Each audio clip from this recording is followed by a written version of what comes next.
Good afternoon. Welcome to this celebration of the life of Martha Tansey. Born July 30th, 1942, died July 30th, 2024, on her 82nd birthday. May her spirit be at rest. We gather here today to speak her name, to recall her face, the sound of her voice, and the spirit of life that filled her through her days. We come here aware that we have lost a beloved wife, a sister, a mother, a grandmother, a friend and companion. We are aware that someone precious and wonderful will no longer bless our presence. So we come to celebrate the time that was ours to share with Martha, to speak our gratitude for her life that has touched us and enriched our days.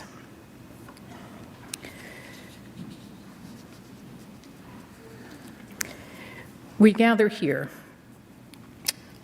I already said that. We gather here in the presence of mystery. The loss of a loved one cannot help but remind us of the gift of life that we each enjoy and which we know is fragile and precious. It is a mystery that we live at all, that the steady pounding of our hearts pumps blood through our arteries and veins, that we know the joys of life, the touch of hands. I have misplaced a page, my friends. Let me just riff on this. We would never know you sound wonderful. I'm sorry? We would never know you sound wonderful. Oh, okay, good. We'll just keep going. I know Martha would forgive me.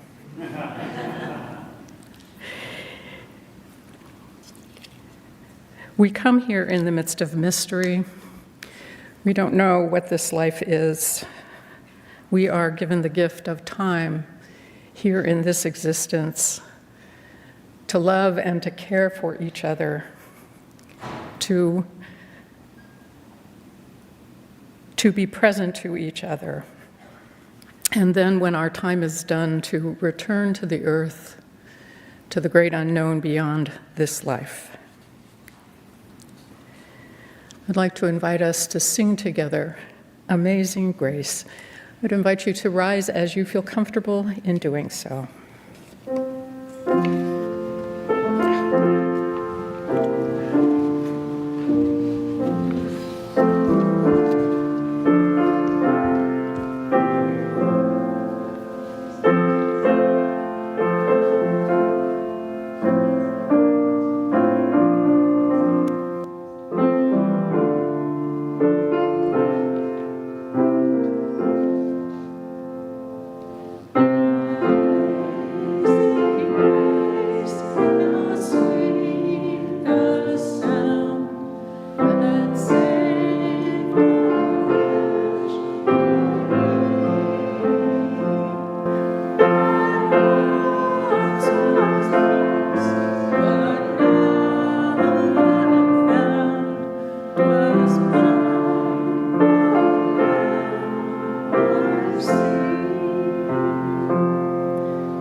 Please be seated. I found my page. My friends, I did not have the pleasure of knowing Martha. Listening to her family as they told me the story of her life, it's clear that her life was framed by love and generosity and service and adventure. Shortly after she arrived in the world, her family moved from Indiana to the Virginia suburbs of Washington, D.C., and shortly thereafter into the city, where her father worked for the Department of Justice. She was joined in her family by her brother Ward and her sister Helen. After she finished high school, she went off to college at DePaul University in Indiana. With a friend from college, she went off to San Jose to teach and then found it wasn't really a good fit for her. She didn't like to discipline the kids, I gather. She became interested in the Peace Corps, and so in the fall of 1965, she committed to serving and started her training with other volunteers who would be sent to Malaysia. It was a fateful decision for her, both to join the Peace Corps and set her sights on Malaysia, because it was in training that she met Kevin, also headed to Malaysia, who would be the love of her life. It took very little time for them to become inseparable, spending as much time together as they could manage. They were both assigned to sites in the same country, but at a fair distance from each other. The lack of easy public transport meant that Kevin would travel 8 hours each way to spend a weekend with her every other week for 4 months. If loving her was not enough, it was clear that they needed to change this, and the only way to do that was for them to get married. So they did. So they made a plan. They invited their families, who had never met, and were wed in the Catholic Church there. The place, I think, was of little consequence, but the marriage enabled them to move in together into a palace as compared to the other dwellings they had been in. But I think it could have been a shack. What counted was the life that was formally begun together and the love that sparked between them that would never diminish, but only grow and deepen. They returned to the United States, and when they did, the country was still in Vietnam, and Kevin was of an age to get drafted. So in order to not be called up for service, they both quickly enrolled in graduate programs. They were able to go to the University of Minnesota mid-year, an important thing, didn't want to stay out too long. So off they went to Minneapolis. Martha earned a master's in library science and began a career that would bring her joy throughout the rest of her life. She and Kevin settled in the greater D.C. area, first in Virginia and then moving back into D.C. She spent 37 years working for the Arlington County Library System. It sounds like she did just about everything while she was there. She was a children's librarian, a reference librarian, and provided reading material for the homebound, among other roles, I'm sure. And it's a measure of how well she did that work that the children that she knew as a children's librarian would come back to see her years later to thank her. In 2007, a boss that was hard to work for inspired her to retire. Along the way, in 1982, Ben joined the family. Martha worked part-time at the library while taking care of Ben and ramped up her volunteer efforts at that time. Listening to her family talk about what she did, I wondered if there was something that she didn't do as a volunteer. Literacy work, Meals on Wheels. Ben learned to drive by delivering meals with her. Teaching English as a second language after she herself learned Spanish. And then there was always caring for her neighbors and for the refugees who escaped Vietnam in boats. She put a bathroom in their basement in case they needed space to house people. And of course, someone did, and they were always welcomed. Generosity doesn't seem an adequate word to describe how much she gave to the people she loved, the people in need in her community. I gather that you had to be careful if you admired something of hers. She might just give it to you. As I say, I don't think generosity is a big enough word for that kind of heart. Martha loved her family, cared for them, laughed with them, enjoyed them, and she had a gift for friendship and community.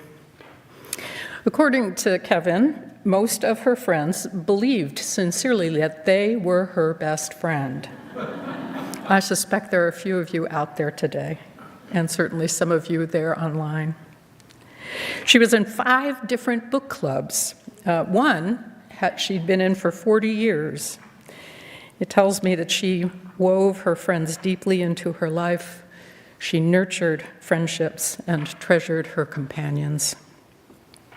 In 2014, she welcomed Sydney into the family when she and Ben were married. The arrival of Gina in 2019 blessed them even more, growing, yes, darling, growing, if it's at all possible, the love that Martha had for her family. In 2020, she and Kevin moved permanently here to Port Townsend to be close by. And here she cast that web of love and care wide in this community. There were the weekly family dinners, of course, every Sunday and most Thursdays too, and sleepovers with Gina, their friendship between grandmother and child always growing.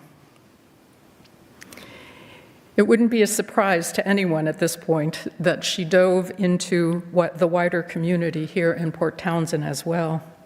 She volunteered at the library, not a surprise, and was on the board of the food bank here. She built friendships and community.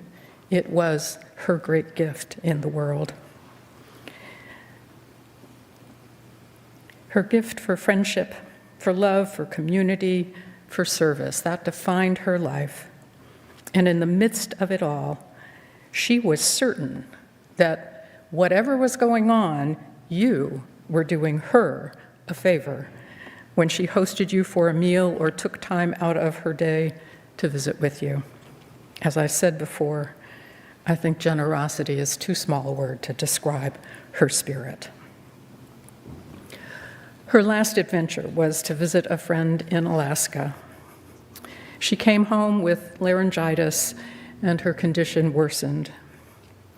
In the hospital here for 4 days, she was eventually helicoptered over to Virginia Mason, where pneumonia settled in, and she took her final breath. She is gone from this world, but never from our memories, never from our lives. May Sarton wrote, "Did someone say there would be an end, oh, an end to love and mourning? Oh, dear child, what has once been so interwoven cannot be raveled, nor the gift ungiven. What has once been so interwoven cannot be raveled, nor the gift ungiven. The gift of her life and her love will abide always with those who have known and loved her." Let us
Did you want to empty it all?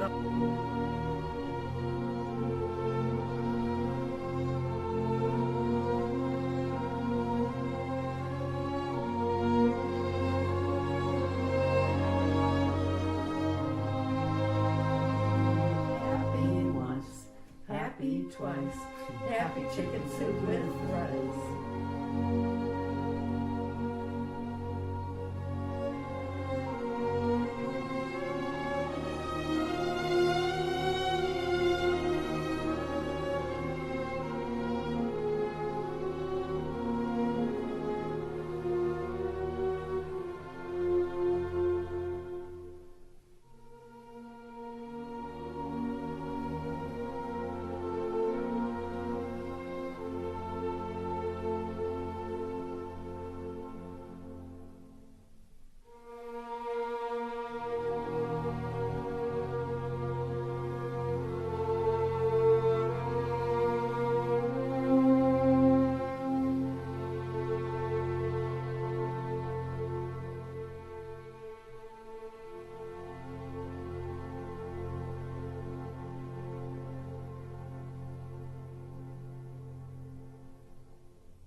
All right. Yeah.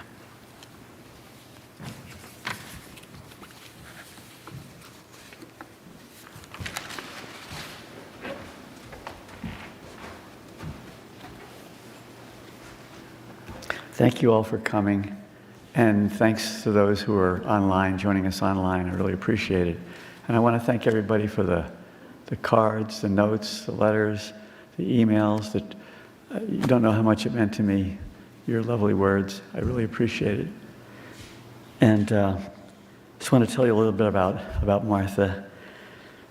We met in September of 1965, shortly after our Peace Corps group came together at Northern Illinois University in DeKalb, Illinois.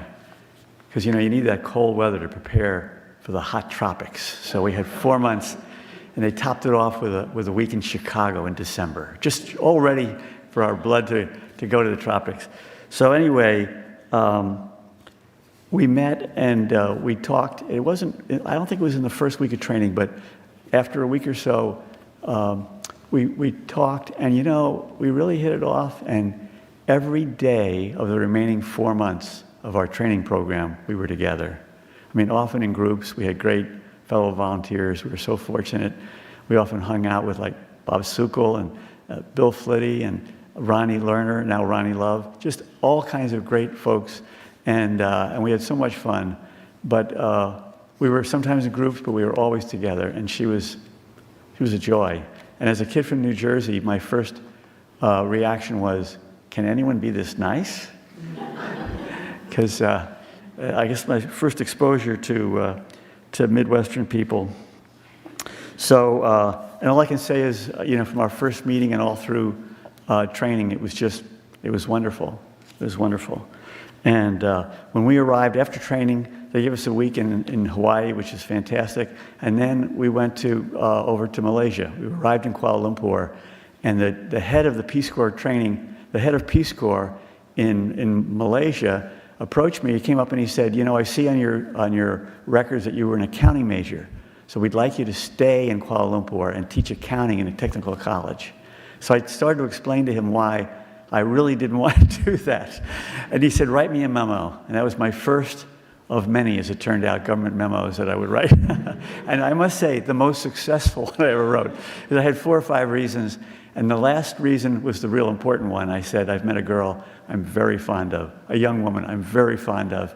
And he came back the next day and he said, I'm going to let you go to Borneo with the rest of the group. So luckily they assigned us only 50 miles apart, but it took me, as as Linda was saying, it took me 8 hours, often 8 hours, to get from my location to her location. A lot of walking and waiting for Land Rovers, etc.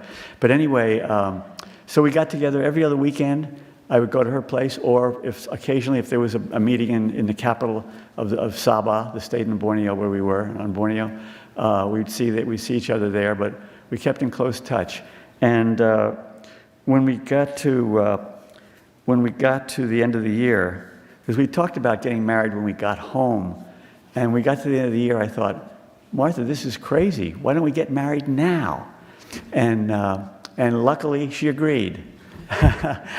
And my real fear, actually, was that my digestive system wasn't doing too good during this period. My real fear was that we would get home and her parents would take one look at me, the couple planning to get married, and they'd say, Martha, you can do a lot better than this guy.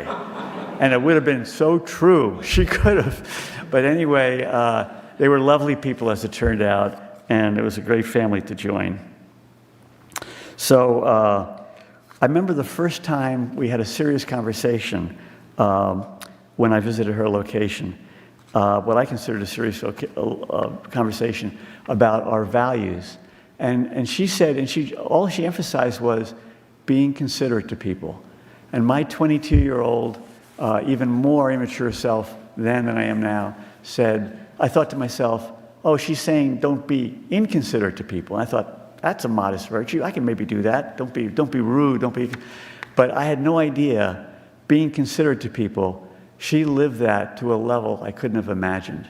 Because everything she did with people, she always wanted to help people. She wanted to support them. She was empathetic. She was joyful. She was so full of joy. And she had the most wonderful laugh in the world. My heart sang when I heard her laugh, because she just was. Anyway, she was wonderful in every way. And by the way, she never wanted the attention to be on herself. She thought attention should be on other people. So if you asked her a question about herself, she'd quickly change it to you, because to her that was a waste of time. She wanted to find out about you, and she was a great listener. I think the best listener I ever met. So as I said, when I asked her to marry me, she agreed, and I told you about that stuff. So anyway, she wrote a letter to her parents, and she said, Kevin and I have decided to get married. And her parents wrote back and said, Kevin who? Really, she'd never mentioned my name. They'd seen me in pictures because I was hanging around her as much as I could. But so her mother, who was, she was a Phi Beta Kappa graduate, but her best job, she said, was secretary. Well, she was the executive secretary to the president of American University, which was a short walk from her house. And she sent me what looked like an application form, hanging around the president of the university. And she had all, name, all kinds of things, religion, address, ethnic background, parents' names, all kinds of stuff. And one of her questions really, really got me. It was a block there, GPA. She wanted to know my grade point average. So, hope I didn't disappoint her too much. So anyway, so it was a great application form. I loved it, really. So let's see, there was something else I wanted to say. That's about it, I guess. And with your indulgence, I do want to talk about one experience I had when I was 14 years old, plus or minus 2 years. I can't remember exactly how old I was, but somewhere in that range. And I remember exactly where I was. I was on the back porch of my home I grew up in Teaneck, New Jersey. And I don't know what was on my mind, but I heard Mary, the mother of Jesus, say to me, I'm going to give you a girlfriend. I swear to God. And I was like, what? And I couldn't, I never had an experience like that before, and I didn't know why. To me, it was just pure gift, pure unearned gift. But I tell you, being married to Martha, she felt like she was heaven selected, because she was the perfect person for me, and to my mind, she was really the perfect person. Now, I'm pretty dense, and it actually took me 2 years, because we were back from Peace Corps, we were through graduate school, and we were living in D.C., and she said something very kind, and it just struck me. Wow, that promise had been fulfilled. I hadn't thought about it in years, but it just dawned on me. This girl is so wonderful. This is the promise that Mary made fulfilled. So she was wonderful, and I used to say to her, in fact, I said to her many times, I would take her hand, if she was standing next to me, I'd take her hand and I'd say, Martha, I'm blessed to even know you. And really, those were the truest words I ever spoke. I was so blessed to even know her. So that's about it. I think I've taken up enough of your time, but thanks so much.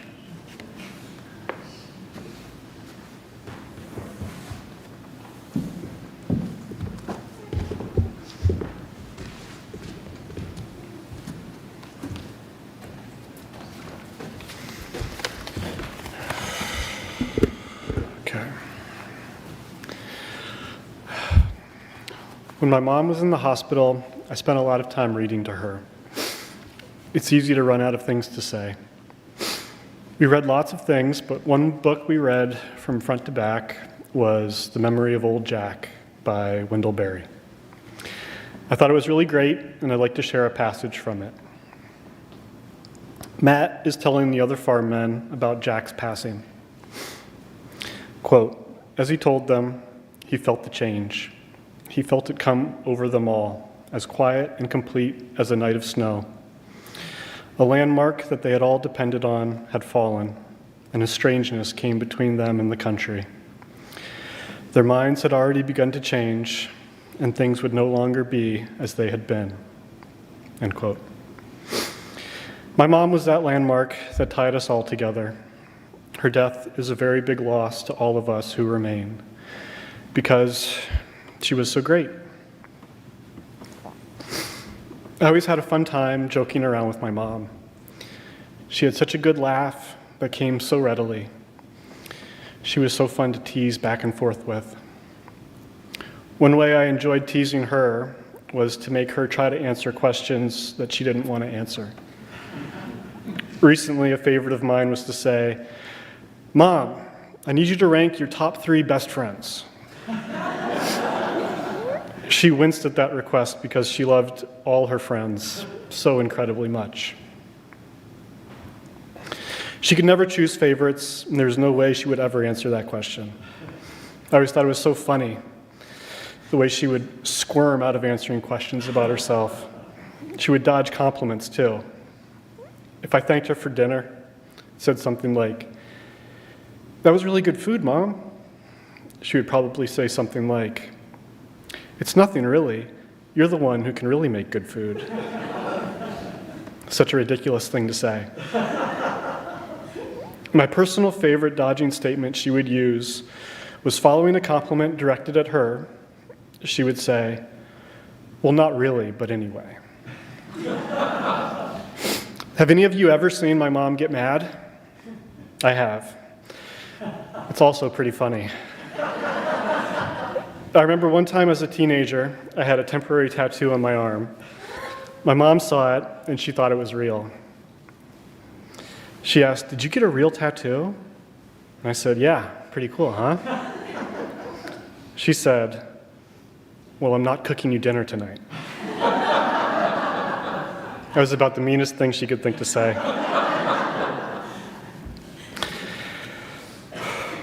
For my 25th birthday, I asked my mom to write the story of her life. To have to sit down and write descriptively about herself was miserable for her, but she did it. She underdelivered my requested page count. She was scant on descriptive detail, extremely self-deprecating, and managed to be quite dismissive of the whole thing, but she did it. She's telling the story of herself in a voice that is unmistakably hers. She did it for me, and I'm really glad that she did.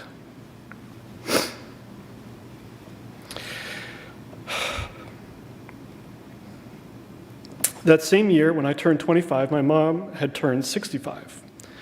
It sticks out to me because she actually asked for a birthday present that year. She never wanted a public acknowledgement of her birthday, but that year was different. That year, she wanted my dad to take her to a Beyoncé concert. This would have been in 2007, so Beyonce was big, but nowhere near what she is today. And my mom was not at all familiar with her music. So what made her want to go to a concert of a musician whose music she wasn't familiar with so badly that she was willing to celebrate her own birthday? She had seen Charles Barkley on Inside the NBA talk about his experience going to a Beyonce concert, and she was sold. My mom was always up for a good time.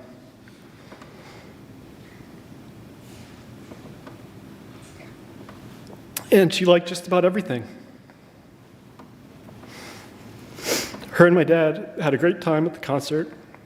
They met everyone in their section. And that's how they went through life, laughing, meeting everyone, and having a great time.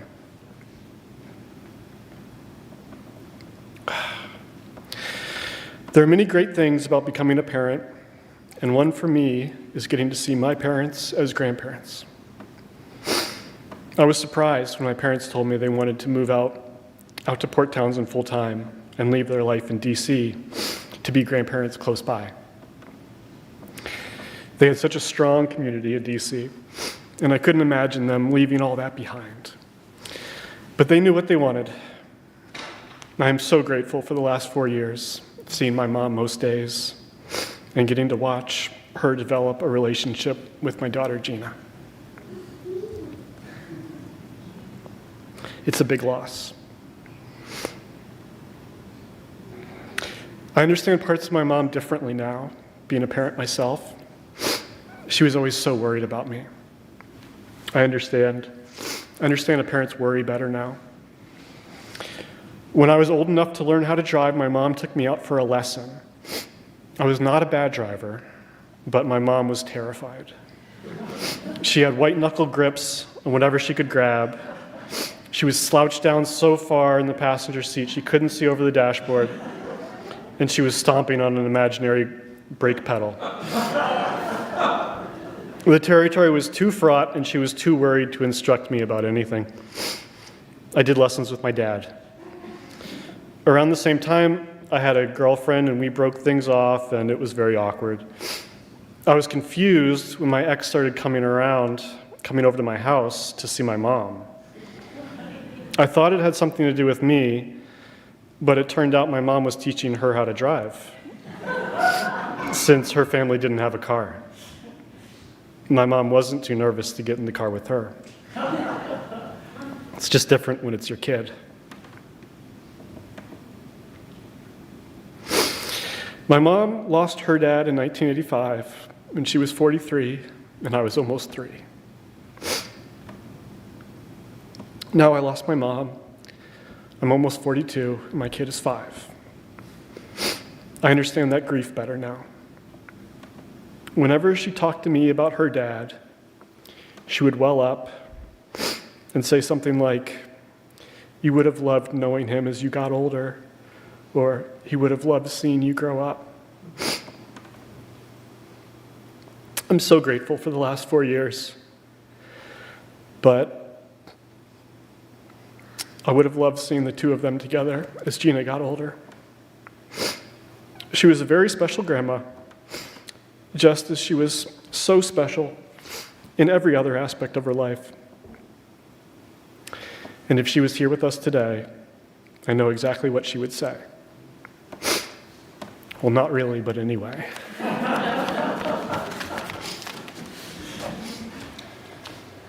Come on.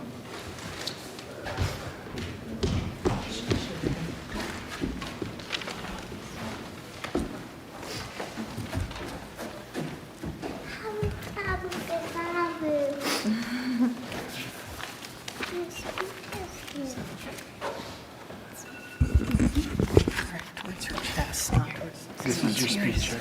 Yeah, I know. Okay. But I want it to be here. Are you going to be there? Actually, here. So, what should I say first? You can say who you are if you want. Hello? Hello, everyone. This is Gina. Yeah, go ahead. So, what should I say first? Hello? Hello, everyone. This is Gina. So, Yeah, go ahead. what should I say first? Hello? Hello, everyone. This is Gina. Yeah, go ahead. So, This is what I'm gonna say now. Here is my speech. So, my grandma died. We were very close. She was very sweet and loving. She always wanted to take care of everyone. If I was crying, she would always ask what's wrong. And she wanted to make it better. She liked to have dinners at her house and share ice cream with me. Her favorite was chocolate. My dad would make Grandma's favorite cookies. We would bring them to her house for her to enjoy, but she was so generous, she would just offer them to me. But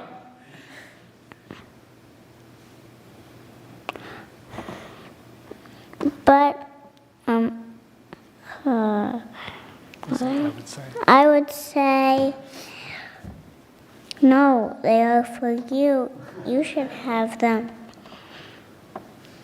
But she would say, no, you should have them back to me. And I would say, let's split one in half and share it together.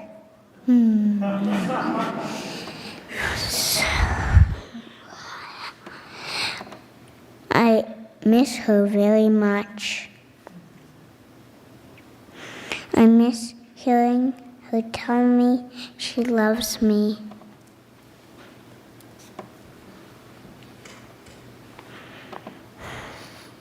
I miss seeing her laugh.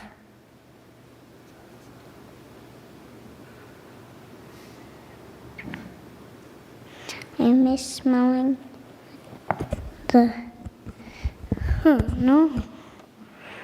I miss smelling the good food she made. Wow. I miss tasting all the different ice cream flavors she would keep in her freezer to share with me. I miss touching her cheeks with my fingertips and having her do the same back to me. I'll never forget her smile. Thank you, Gina.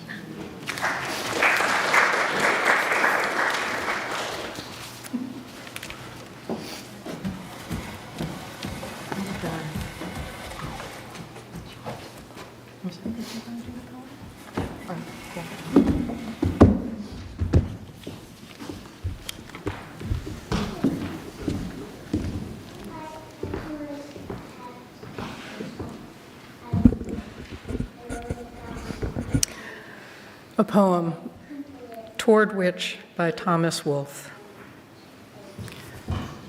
Something spoke to me in the night, burning the tapers of the waning year.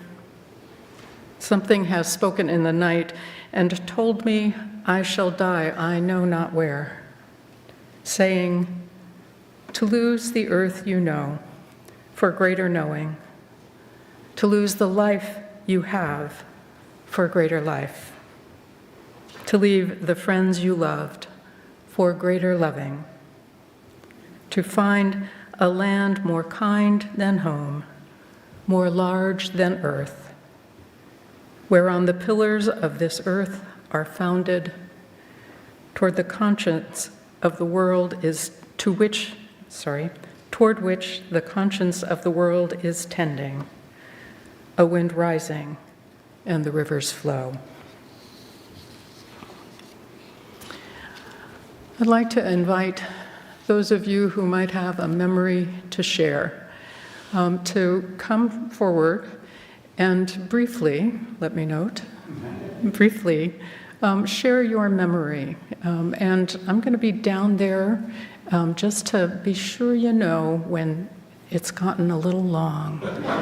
because I have done these before and I know how that goes. So please come forward if you'd like to speak.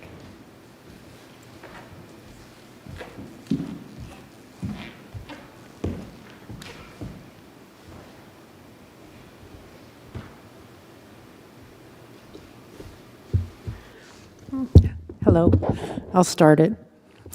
My name is Donna Bell, and Karen and I live in Portland, Oregon. And our memory of Martha, we met Martha and Kevin and Ben in Washington, D.C. for the inauguration of President Obama. We were friends with the people who lived next door to them, and their house was full. And so they offered the Tansey's house for us to stay. And we didn't know these people at all, but it didn't matter because suddenly we were part of the family. And we walked in the house and they had a couch in the den and they shoved things out of the way, and that was our bed. And Martha was cooking, which sounds to be a theme, and had a big pot of pasta or something. And Ben, you had friends there, and we suddenly were just pulled into this really wonderful family. So I will keep it brief because there's not a lot more to say except the generosity and the love that we felt. And the next morning, getting up at 4:30 or earlier to leave to go to our event. And I'm so glad that we got to share that with all of you. And we were shocked to hear that they had moved to Port Townsend, so much closer to us. And every time we come to Port Townsend, we are sure to visit. And we got to spend more time. So thank you for your generosity and meeting you. And we're so glad that we got to be a part of Martha's life. Thank you.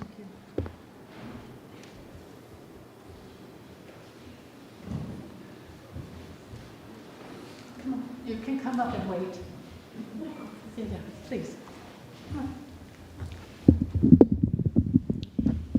I don't know if I'd be able to say anything, but I will try.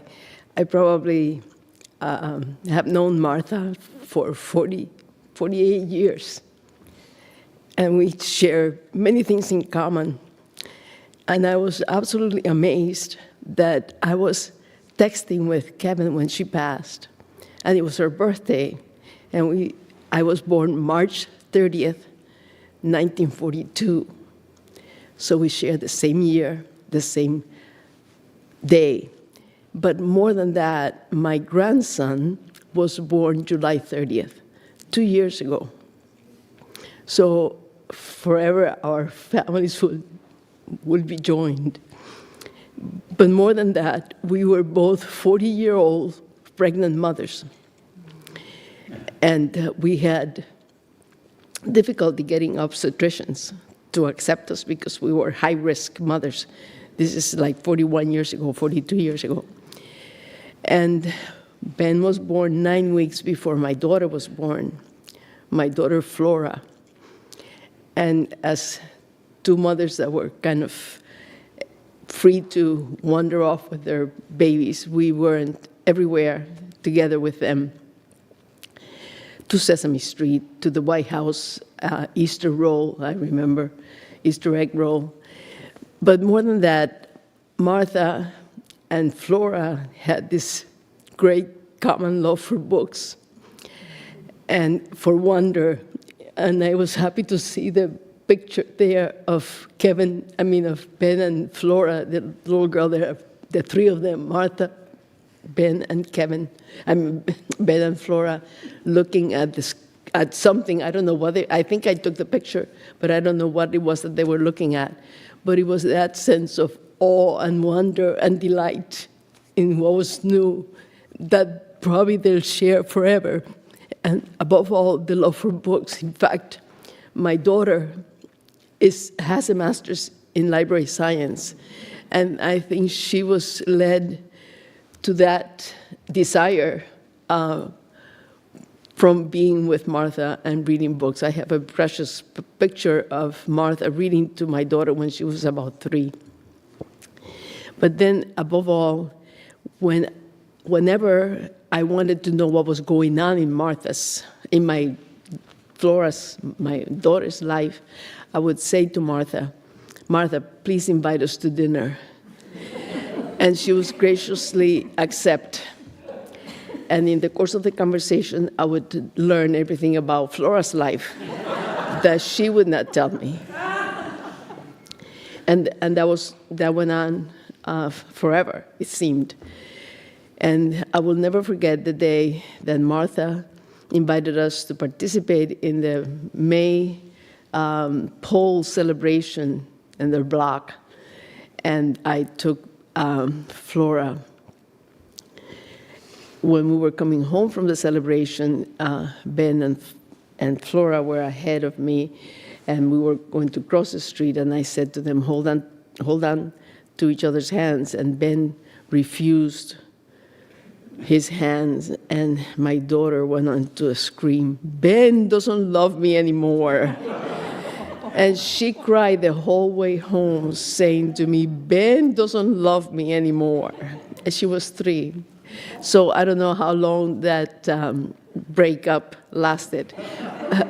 But I will say this morning when it was raining, I was not planning to put something blue on, but it was cold. I just flew from Maryland to be here with the family. And I said to myself, I have to put blue on because Martha will always be forever in my memories. Blue, an open sky, an open sense of wonder and delight in life and in everything that we did together. I will never forget her. Thank you.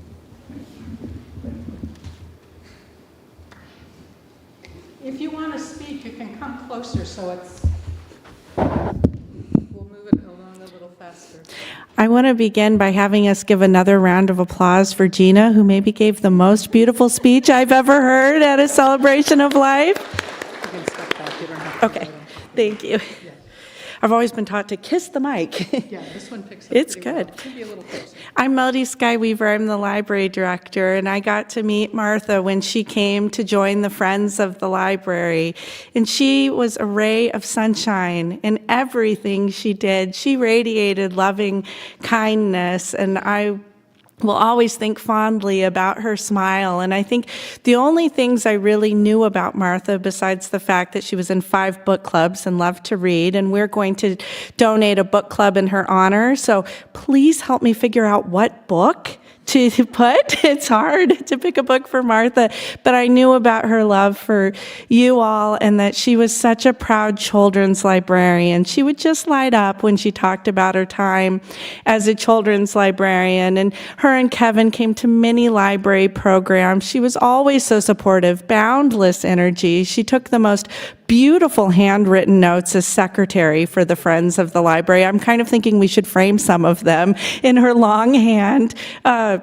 But what I loved most about Martha was her kindness. She truly radiated loving kindness, and she would go out of her way every time she came in the library to tell us what a great job we were doing, how much she appreciated us, how important our work was.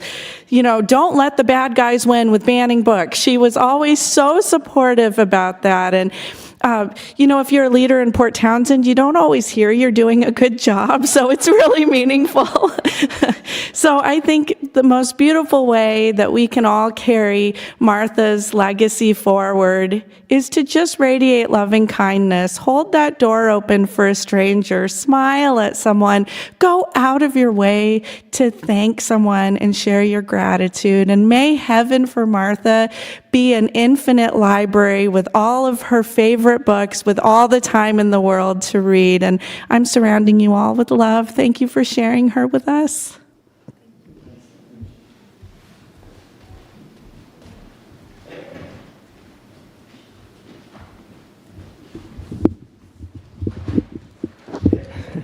So about 5 years ago, Martha and Kevin moved next door to me. And I realized after knowing them for several years, both of them, that I never really understood the concept of next door neighbors, that they're just were such special people. And I just appreciated just our daily little interactions out in the street. We shared a side yard together, and one of my favorite memories with Martha was when we were out in the yard together looking at the plants and the weeds and the trees and deciding, this is really our shared land, and what do we want to grow here and what do we want to pull out. It was just a dear moment. Kevin, I'm so glad you'll still be here with us, but I will really miss Martha.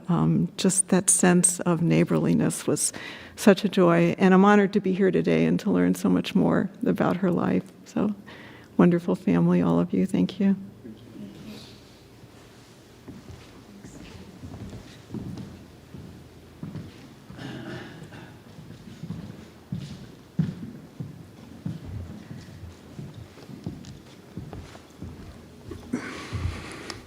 My name's David Segmund, and Martha was my cousin.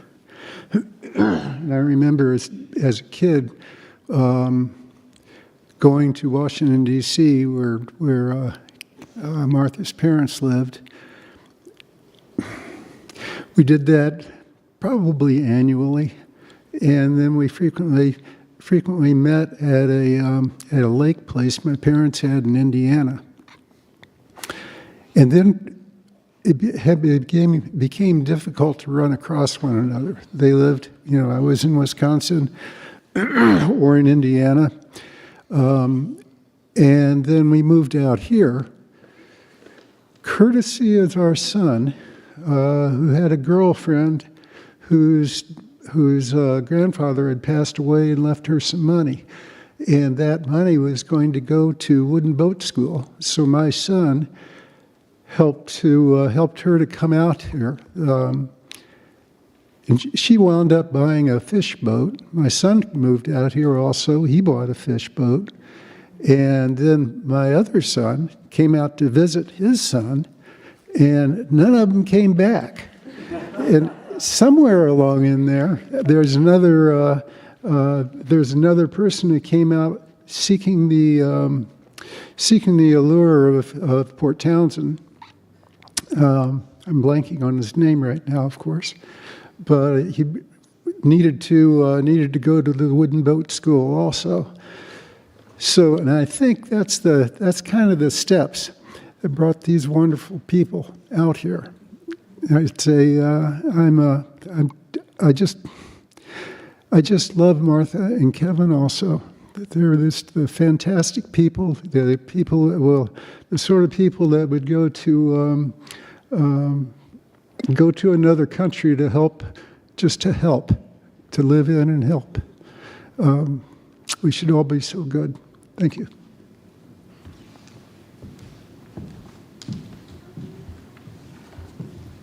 Do you mind? Oh, please. Yeah. Go ahead. I'm going to come up here because I have a couple pages.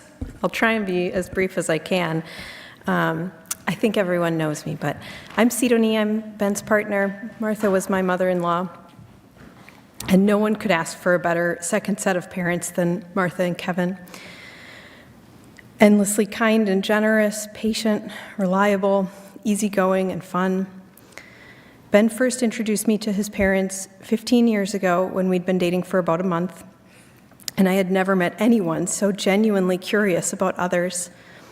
Martha asked so many questions and was so thoughtful, I think she knew my whole life story after one meeting, and I know many of you will relate.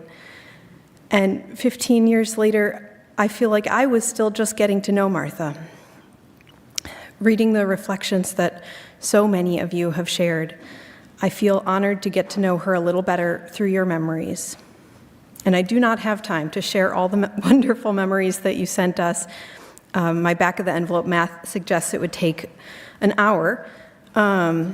She was so very beloved, but I will share what I can. Martha's nieces sent memories of the joy and new experiences that Martha brought to their childhoods.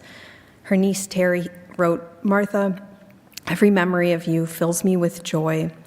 Even though you and Uncle Kevin rarely missed an event, I feel like I did not get to spend nearly enough time with you.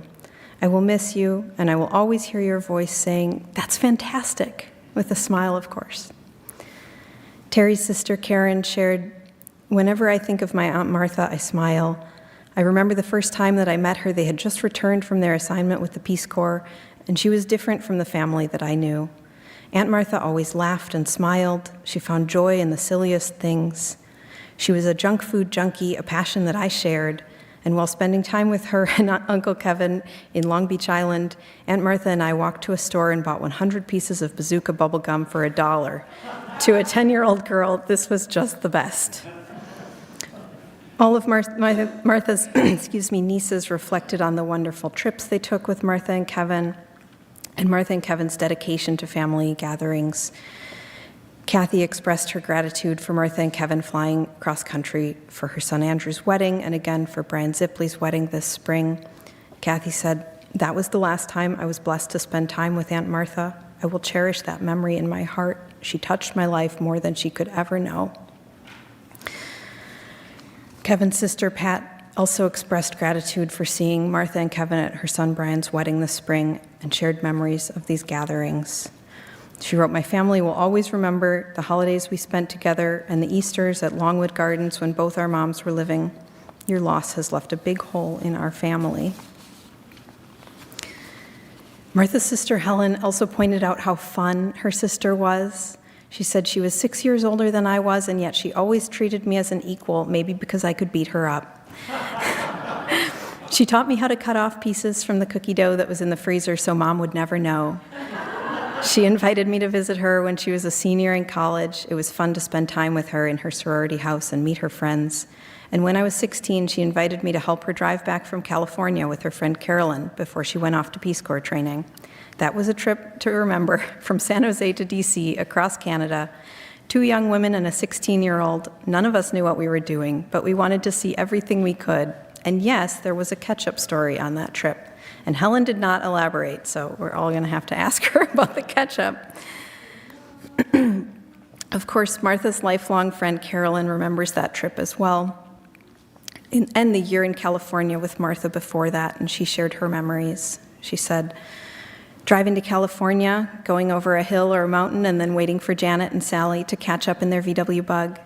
Going to the double feature every Friday night in Willow Glen. Martha saw both movies. I only saw one. Driving to Berkeley and San Francisco every weekend, a whole new world, and laughing with Martha's cousin Janet.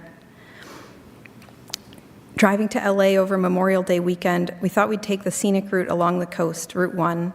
Many hours later, after falling asleep while driving and waking up on the wrong side of the road, we switched over to Route 101 and did manage to arrive. Since we lost the gas cap on the Dodge Dart we bought from my dad, we thought using paper towel to replace it was prudent. There are no words to describe this. Returning to DC from San Jose after our first year of teaching, we camped with Helen across the U.S. with only a piece of tarp tied to the front of the car for a tent. At one campground, the proprietor thought we were trying to cheat him as he based his rate on Helen's age, 16. He thought she was the oldest of the three of us. Carolyn added a few words about how good Martha was to her family and what a great example she was of how to live life. Carolyn mentioned spending time with Martha's beloved cousin Janet in San Francisco in the mid-60s, and Janet's passing in the early 2000s was a loss that Martha felt very deeply. I never met Janet, but the stories I've heard of the two of them together and the way they laughed, it must have been something truly special to see. Janet's daughter Amy wrote, "Martha was so incredibly thoughtful, kind, and supportive. She was truly one of a kind." Martha, along with her sister Helen, made an effort to send cards on our birthdays, especially after my mom passed. And I can relate to that. I felt like my connection with Martha deepened after I lost my mom. The support that she gave to her friends and family was enormous, but she made it look effortless. In fact, she made everything look effortless. So many of you reflected on Martha's desire to shine the spotlight on others, while behind the scenes offering endless support, hosting endless dinner parties, bringing endless joy. Martha's dear friend Cecilia wrote, "She never talked about the good things she did. It was just a part of her." There was rarely a mention of her teaching English to immigrants, of their generous hosting to help with the school project in Niger, or their hosting a Vietnamese family, and all she did to take care of others. Over the years, we enjoyed so many delightful occasions in their home. Martha would converse with us in the living room. Now and then she would slip in and out of the kitchen, and when she invited us to the dinner table, it was resplendent with a banquet of delicious food. How did she put all this splendor together and remain so cheerful and calm? That was Martha, the relaxed and gracious hostess, an excellent cook. And then there was her wit. How we laughed with Martha. Cecilia's husband, Tone, put it succinctly. He said, "I can say without a doubt that Martha was one of the most open-minded, tolerant, vivacious, warm, and empathetic persons I have ever had the honor of being friends with, and I am so much richer because of it." And many of you noted the remarkable bond between Martha and Kevin. Cecilia wrote anyone could feel the glow of the unique and precious relationship with Kevin. I can't say I know of a couple more truly in love, more devotedly respectful of each other.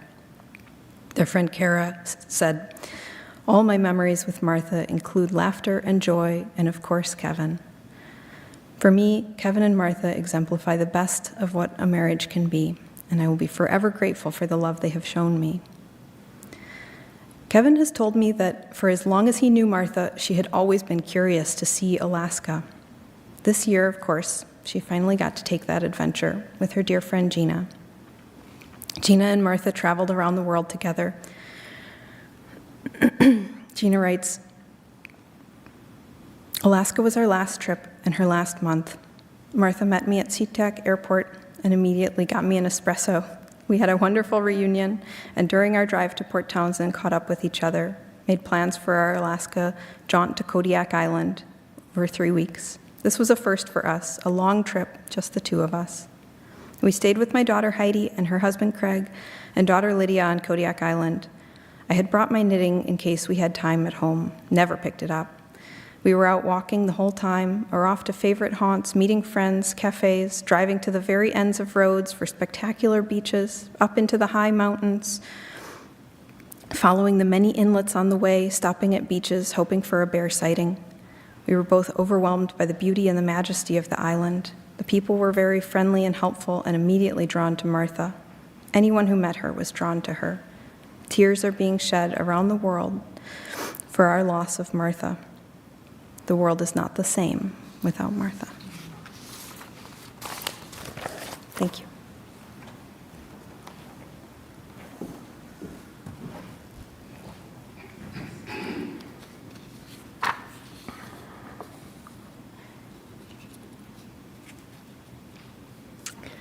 Let's just pause for a moment to pull to mind, to bring into our heads, maybe close your eyes, and just remember all of what we've heard today, all of what we've known. Think of the look on her face when she was delighted. Think of the kindness of her spirit. Think of her in those moments of sadness and loss, and that whole spectrum of who we are as human beings, who Martha was as a human being. And pause in gratitude that she was among us, that she loved us, and that love will never be lost, for it resides with us.